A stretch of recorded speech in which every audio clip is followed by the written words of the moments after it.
My name is Ellen Harper, and I never thought my own son, the boy I raised with every ounce of my heart, would turn against me. When he begged me to sell the farm, the land my family built with blood and sweat, I said no. And that's when everything changed. I wake up before the sun rises, like I always have. Here in Lancaster, Ohio, the morning quiet is broken only by birdsong and the rustle of cornfields. This farm is more than land. It's my story. My dad taught me how to plant here. My mom taught me how to fight for it. Every furrow in the soil holds a piece of me. But Ryan, my son, doesn't see that. He's 29 now, back from Columbus with eyes burning for dreams too big for these hills. He wanted to build an app, something to change the world, he said. But he needed the farm, the money it would bring if I sold it. "You're stuck in the past, Mom," he told me, his voice sharp like a blade. "This land's nothing, just dirt." Dirt. That word stuck with me, echoing in my head. I tried to explain, tried to tell him this farm isn't just mine. It belongs to those who came before and those who'll come after. But he wouldn't listen. He slammed the barn door, the sound ringing like thunder. "You'll regret this," he yelled, before speeding off down the dirt road in his shiny car. I didn't sleep that night. I sat on the porch, staring at the stars, wondering where I went wrong with him. Ryan used to be different. He'd run through these fields, laughing, dirt on his knees. Where did that boy go? I had no answers, but I had the farm. And I had my old flip phone, the one I kept because it was simple, reliable. I'd learned to use it for more than calls, recording, saving proof of things. Living with Ryan's tech obsession taught me to be careful. I wasn't as out of touch as he thought. A few days later, I found an envelope on the porch. No sender. Inside were papers that looked official. Contracts, numbers, debts I'd never seen. My name was there, but it wasn't my signature. My heart raced. Something was wrong. Terribly wrong. I called Clara, my friend for years, who used to work at the county clerk's office. "Ellen, this ain't right," she said, her voice steady as ever. "Come over. We'll figure this out together." If this story's hitting you, give it a like and subscribe to the channel. It helps us keep sharing stories like this, and let me know where you're listening from. I'd love to know how far these words are reaching. As I walked to Clara's, those papers clutched in my hand, a feeling grew inside me. Not just fear, a gut instinct. I pulled out my phone, ready to record anything I might need. Something told me Ryan hadn't just left, and the worst was yet to come, too. The days started to feel heavy. The farm, my safe haven, now felt like a battlefield. I woke up with a knot in my chest, like something was crushing me from the inside. Those papers on the porch haunted me, fake signatures, debts I never owed. It was like someone wanted to rip the ground out from under me, and deep down, I was afraid I knew who. Clara welcomed me with hot coffee and that steady gaze of hers. We sat at her kitchen table, papers spread out between us.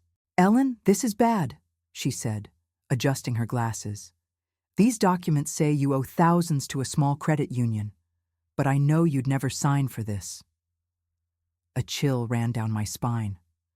My farm's always been paid for, every penny earned through hard work. My dad taught me to never owe anyone. Clara, who spent years at the county clerk's office spotting fake deeds, noticed something off. "The signature's close, but it's not yours," she said. "I've seen enough forgeries in my time to know." She promised to dig deeper, maybe call an old colleague who still worked with legal documents. Meanwhile, the farm started falling apart. First, it was the old tractor. It just stopped, like someone had tampered with it in the dead of night. Then, one of my best buyers, Mr. Larson, called me. "Ellen, I'm sorry, but I can't buy your corn anymore," he said, sounding uneasy. "Got a letter from some company saying you're selling the farm and defaulting on payments." A letter? I nearly dropped the phone. I never sent anything like that. Someone had fed him forged documents, official looking enough to scare him off. In town, people started looking at me differently. Whispers at the grocery store, pitying glances, or worse, suspicion. I tried reaching Ryan, called, texted, no answer. But one afternoon, he showed up, pulled up in that shiny car, acting like nothing was wrong. "Mom, you okay?" he asked with a smile that didn't reach his eyes. I wanted to believe him, wanted to see the boy who used to run through these fields, not the man who looked at me like I was in his way. He talked about the farm, how I was too tired to keep it going. "Think about the future, Mom. Sell it. Start over." Every word felt like a knife. He was so calm, so sure of himself, but there was something in his eyes, a shadow, like he knew more than he was letting on. That night, alone in the farm's office, I opened my old computer. A new email was waiting. No sender, no subject, just one line. "Your son isn't who you think." My stomach twisted. I read it again, then again. My hand shook on the mouse. Was it a warning? A threat? From who? As the night stretched on, a certainty grew. Ryan was involved, but how far would he go? The truth cut like a sharpened blade. I didn't want to believe it, but every piece of this puzzle pointed to Ryan.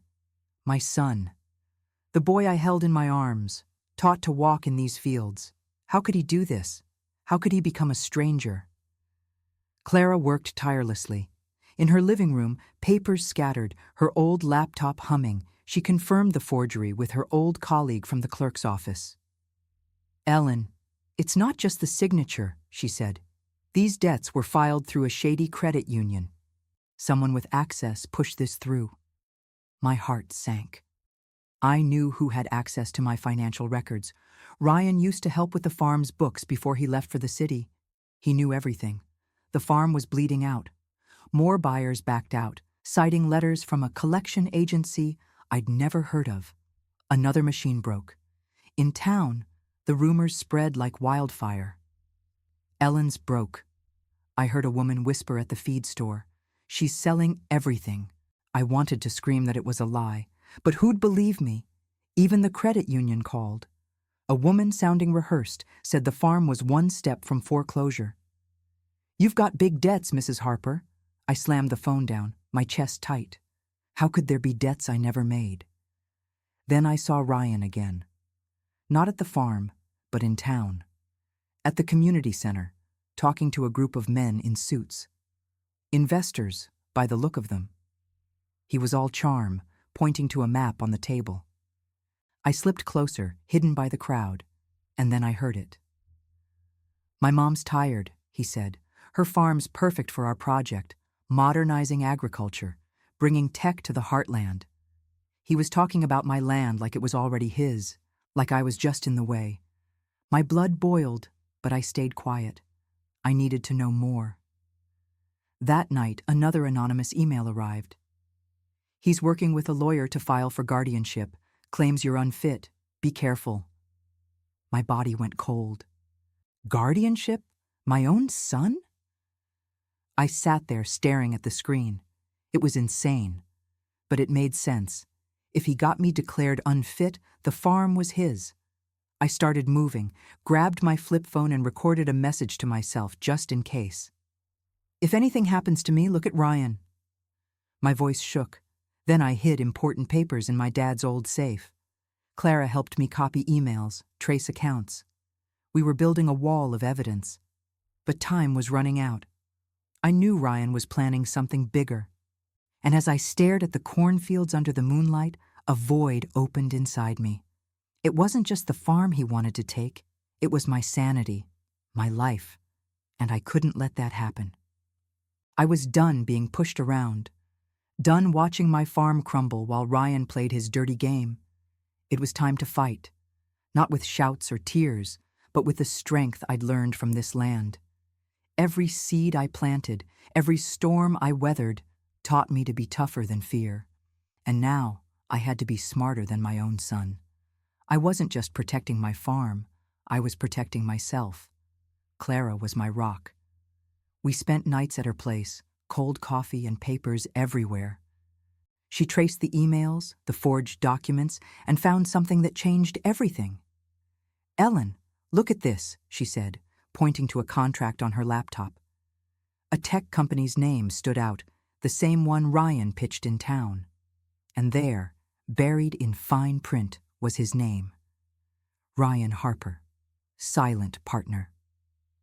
My heart stopped. This wasn't just ambition. It was a plan. He was behind it all, the credit union, the rumors, the debts. He wanted to force me to sell the farm for pennies so his company could swoop in. My land, my life. I couldn't sit still anymore. I called Tom Bradley, the old farmer who'd always trusted me. He came to the farm, his faded cap pulled low, eyes full of worry. "Ellen, what's going on?" he asked. I told him everything, the forgeries, the rumors, Ryan's plan. Tom listened quietly, but I saw anger rising in him. "This ain't right," he said. "You're not alone." He promised to rally other farmers, anyone who still believed in me. Then there was Sarah. She'd been working on my farm for a year, a 24-year-old with freckles and fire in her eyes. She found me in the barn, staring at the papers, and asked, "Mrs. Harper, why are you so quiet?" I hesitated, but something about her made me trust her. I told her the truth. Sarah went silent for a moment, then said, "You gave me a home when I needed one. Now it's my turn to help." She joined us, bringing youthful energy. I'd already started recording things on my phone, but Sarah had a better idea. "Get him to talk in person," she said. "He's cocky. He'll slip up." Ryan was getting bolder. He spread rumors in town, saying I was losing it. I heard from a neighbor he'd hired a shady lawyer to start a guardianship filing, claiming I wasn't fit to run the farm. Unfit.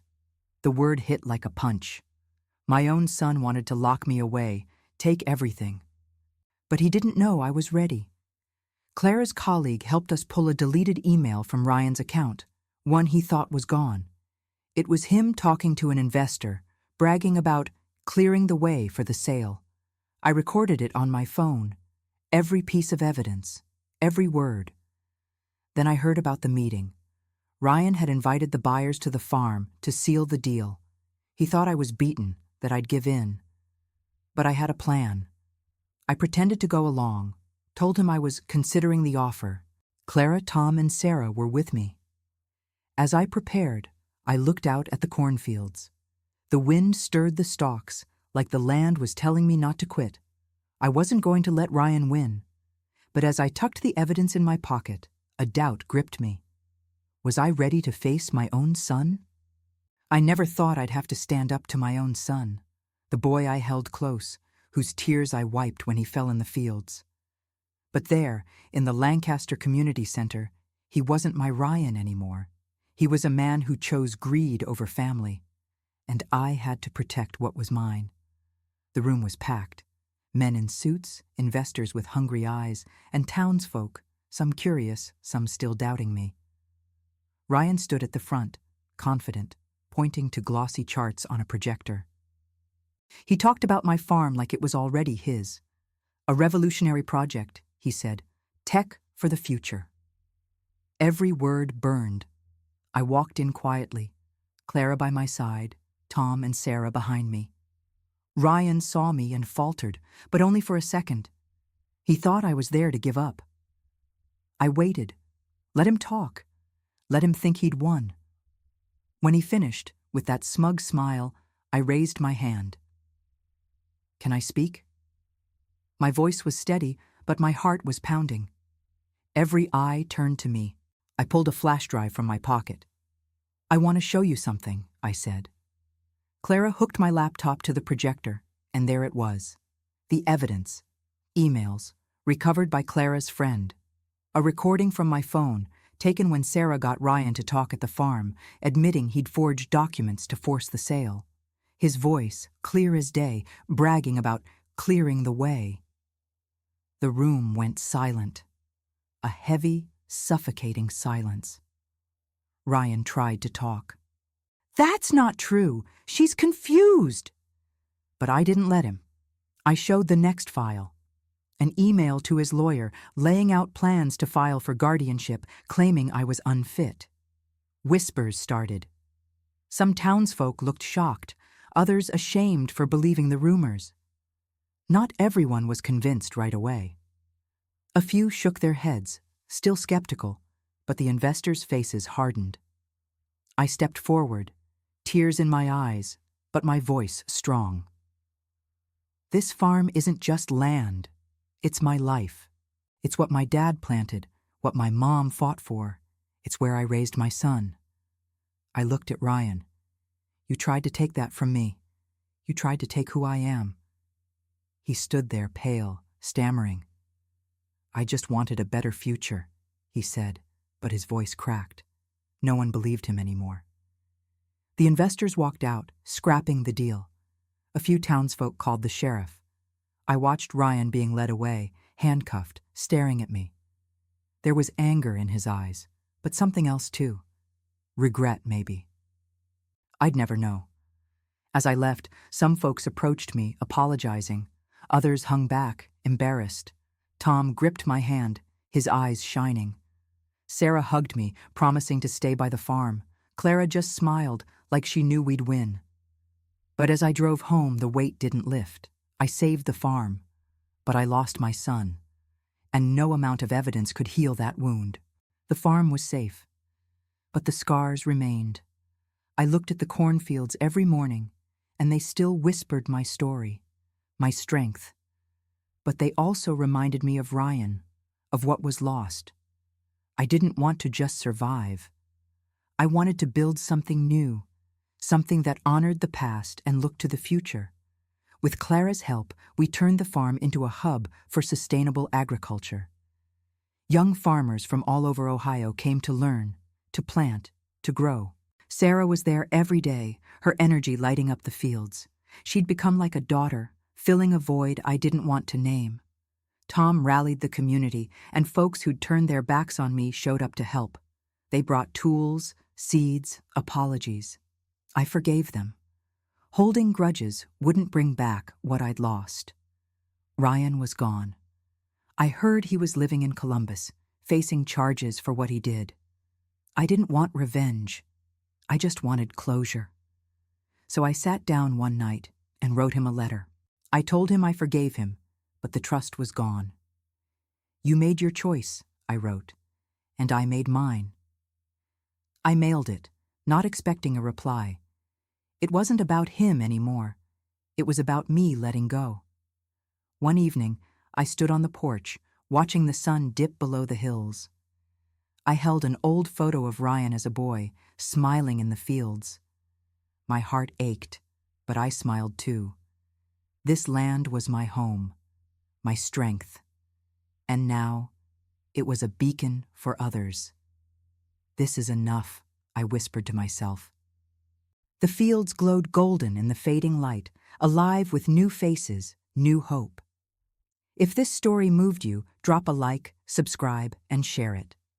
And comment below with the word forgiveness, where you're watching from, and what time it is. I want to know how far this story's traveled.